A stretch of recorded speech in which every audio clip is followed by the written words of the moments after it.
माशाल्लाह माशाल्लाह अल्हम्दुलिल्लाह। आज रमज़ान का दूसरा जुमा भी पूरा हो गया और वक्त का बिल्कुल भी पता ही नहीं लगा। डेली डेली मैं ये छोटे छोटे क्लिप्स तो मैं अपने ये कैप्चर करती रही, बट टाइम का सच में पता नहीं लगा कहाँ कब कैसे गुज़र गया। मतलब इतनी जल्दी रमज़ान गुज़र जाता है, आने में तो लगता है 1 साल, और गुज़र जाता है मान लो एक ही दिन का हो। कहने के लिए 1 महीने का रमज़ान होता है, बट ये दिन कैसे गुज़र जाते हैं कुछ पता ही नहीं लग पाता। और रमज़ान के जाने के बाद हर वो पल याद आता है, सहूर का उठना, फजर की नमाज़, तहज्जुद की नमाज़, ज़ोहर का टाइम से नमाज़, कुरान शरीफ की तिलावत बार बार करना, और वो वक्त की पाबंदगी, इफ़्तार के लिए तैयारी करना, वो सब कुछ याद आता है। घर का माहौल ही बहुत अलग आ जाता है। और आज अल्लाह के शुक्र से मेरा कलाम पाक भी पूरा हो गया, रमज़ान का पहला। तो इसकी और अलग से खुशी थी कि जुमे के रोज़ ही मेरा कुरान शरीफ पूरा हुआ है। और सबसे अच्छी बात यह है कि हाँ, मैंने फ़जर के टाइम पर ही पूरा किया है।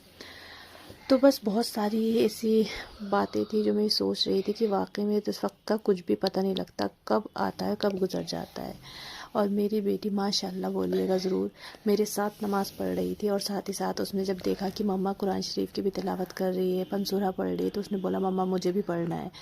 तो छोटी है, उसको भी पता तो नहीं है, बट हाँ अभी वो छोटा सिपारा मैंने लिख कर दिया हुआ है, तो वो मेरे साथ पढ़ने बैठ गई। बस बच्चे हमें देखकर ही सीखते हैं, अगर हम कुछ करते हैं तो बच्चों को भी लगता है कि हाँ हमें भी करना है।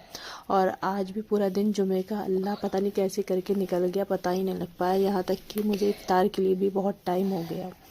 फिर मैं जब किचन में जाकर लगी तो मेरे हस्बैंड तो उस वक्त तक आ ही चुके थे, तो उन्होंने ही ज़्यादातर काम किया, क्योंकि आज तो वैसे भी फ्राइडे है और ऑफिस की तरफ से भी पूरे वीक का प्रेशर रहता है कि सारा वर्क हमें आज ही ख़त्म करके देना है।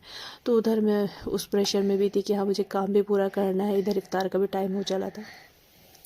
तो आज बस मैंने इफ्तार में ज़्यादा अपना हाथ नहीं लगाया, मेरे हस्बैंड ने ही ज़्यादा सारा काम किया था। और यहाँ तक कि आज मैं बहुत सारी क्लिप्स भी नहीं ले पाई कि हमने क्या क्या बनाया और क्या किया।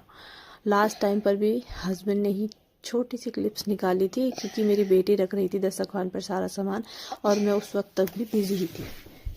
मैं नहीं कर पाई कुछ भी, क्योंकि मैं ऑफिस के काम में इस वक्त बिज़ी थी दिन में, और मगरिब की नमाज़ के बाद तक मैं बैठी रही ऑफिस का काम करने के लिए।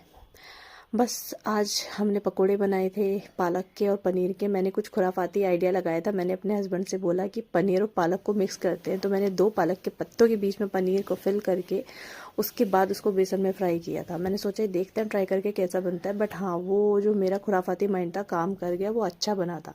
एक गलती मुझसे हो गई थी, हल्का सा पतला बैटर हो गया था, बट सब कुछ अच्छा था। तो अल्लाह का शुक्र है हमारी इफ्तार भी अच्छे से हो गई और काम भी हो गया। अब अभी के लिए अल्लाह।